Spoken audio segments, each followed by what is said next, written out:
होंगे। ताउते तूफान से तबाही का जायजा लेने के लिए प्रधानमंत्री मोदी गुजरात और दीव का दौरा करने वाले हैं। गुजरात में मुख्यमंत्री और अफसरों के साथ प्रधानमंत्री मोदी की समीक्षा बैठक भी होनी है। दमन और दीव का भी वो हवाई सर्वेक्षण करने वाले हैं। तो तूफान के बाद किस तरीके का नुकसान हुआ है उसका आकलन करेंगे प्रधानमंत्री मोदी। गुजरात के सीएम से इस पर बात होगी, अधिकारियों के साथ बैठक होगी और कुछ ही देर बाद प्रधानमंत्री मोदी रवाना भी होने वाले हैं। बड़े स्तर पर बताया जा रहा है गुजरात में तूफान ने तबाही मचाई है। काफी ज्यादा नुकसान गुजरात को उठाना पड़ा है। हम आपको आंकड़ों के जरिए भी बता रहे हैं कि कितने गांव ऐसे हैं जहां पर बिजली सेवा जो है वो बाधित हुई है। देखिए, तूफान के चलते गुजरात में 13 लोगों की मौत हो गई है। 16,000 से ज्यादा घरों को तूफान के चलते नुकसान पहुंचा है। इसके अलावा 4,591 गांव में बिजली गुल है। यहाँ पर बिजली सेवा बुरी तरीके से बाधित हुई है। भावनगर के 710 गांव ऐसे हैं जहां बिजली नहीं है। इसके अलावा अमरेली के 576 गांव में बिजली नहीं है और इसको बहाल होने में अभी वक्त लग सकता है। साबरकांठा के 409 ऐसे गांव हैं जहां बिजली नहीं है।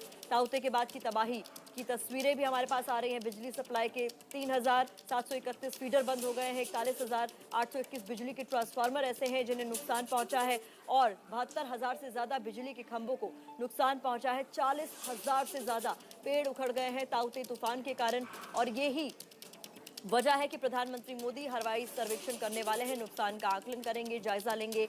ये आपके सामने हम आंकड़ों के जरिए एक एक कर रख रहे हैं कि कितने घर ऐसे हैं जिनको नुकसान पहुंचा है, कितने गांव ऐसे हैं जो प्रभावित हुए हैं और कितने गांव में बिजली गुल है। तो कुल मिलाकर बड़े स्तर पर गुजरात को नुकसान उठाना पड़ा है। ताउते आगे बढ़ गया है लेकिन तबाही के निशान अपने पीछे छोड़ गया है। ये तस्वीरें बता रही हैं कि कितने बड़े स्तर पर गुजरात को नुकसान उठाना पड़ा। इसी पर ज्यादा जानकारी के लिए हमारे सहयोगी रौनक पटेल हमारे साथ जुड़े हैं। उनका रुख कर लेते हैं। रौनक, बड़ा नुकसान गुजरात को उठाना पड़ा है। देखिए, काफी नुकसान है, खास करके सौराष्ट्र इलाके में नुकसान है। 3 डिस्ट्रिक्ट ऐसे हैं जहाँ ज्यादा नुकसान हुआ है। फसलों को नुकसान है, बिजली बोर्ड को नुकसान है, सड़कें टूटी हुई है, सड़कों पर पेड़ गिरे हुए हैं। करीब 5,000 जितने विलेज ऐसे हैं जहाँ बिजली अब तक फिर प्रस्तापित नहीं हो पाई है। 1 लाख जितने बिजली के पोल और ट्रांसफार्मर गिर चुके हैं। आप समझ सकती है कितना बड़ा नुकसान होगा। सबसे ज़्यादा जो नुकसान है फसलों को है। समर की सीजन में जो फसलें होती हैं और ख़ास करके फ्रूट्स वगैरह जो है, चाहे बनाना है या मैंगो है, उसकी फसल को काफ़ी नुकसान हुआ है। हर किसी को अपेक्षा है कि केंद्र सरकार कुछ न कुछ मदद करेगी और स्वाभाविक तौर पे ही प्रधानमंत्री का दौरा इसी सिलसिले में माना जा रहा है। हवाई निरीक्षण करेंगे, उसके बाद गुजरात के सीएम और आला अधिकारियों से बैठक करेंगे।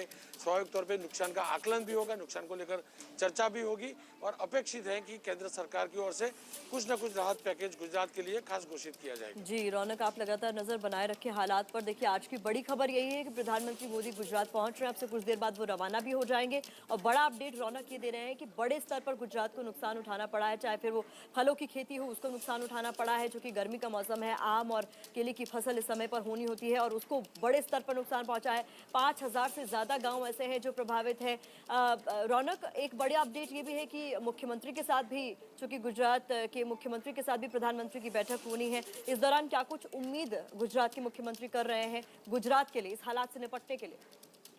राजस्थान में एंट्री, तूफान की गति पहले से धीमी। उदयपुर और जोधपुर संभाग में भारी बारिश का अलर्ट। जयपुर, अजमेर, कोटा और भरतपुर में भी होगी तेज बारिश। उदयपुर और जोधपुर संभाग के कई जिलों में भारी बारिश की चेतावनी को देखते हुए एसडीआरएफ की कई टीमें तैनात। डूंगरपुर, बांसवाड़ा में लोगों से घरों से न निकलने की अपील की गई।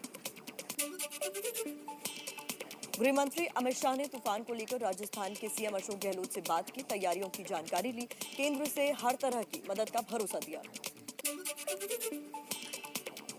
पीएम मोदी आज गुजरात और केंद्र शासित दमन और दीव का दौरा करेंगे। तूफान से प्रभावित इलाकों का हवाई सर्वे करेंगे। सुबह 9:30 बजे दिल्ली से भावनगर के लिए रवाना होंगे। भावनगर